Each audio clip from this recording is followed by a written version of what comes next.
డ్రైయర్లు, mobile, vending కార్డులు processing ద్వారా విలువలు జోడించి ఉద్యానవన పంటలని రక్షించేటువంటి దిశగా అనేక అంశాలను పోగు చేస్తూ ఉద్యానవన శాఖ శకటాలు తయారు చేసింది. ఉద్యానవన శాఖ శకటం కూడా మన కనుగొందు చేస్తోంది.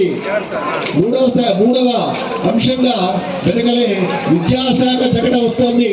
విద్యాశాఖ శకటం గురించి ప్రధానోపాధ్యాయులు చంద్రశేఖర్ రెడ్డి గారు వివరిస్తున్నారు.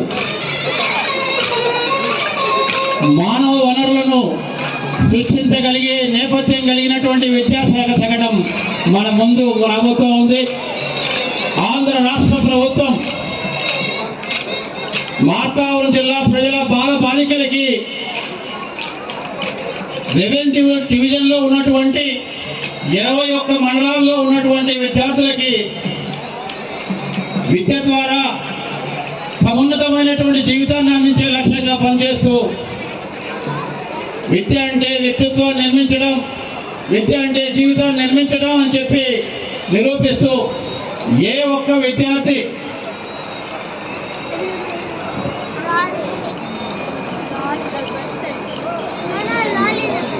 వ్యవసాయ శాఖ చట్టం వస్తుంది. 77వ గణతంత్ర దినోత్సవాన్ని పురస్కరించుకొని రైతన్న సేవలో మన మంచి ప్రభుత్వం అనే నినాదంతో రైతు అభివృద్ధి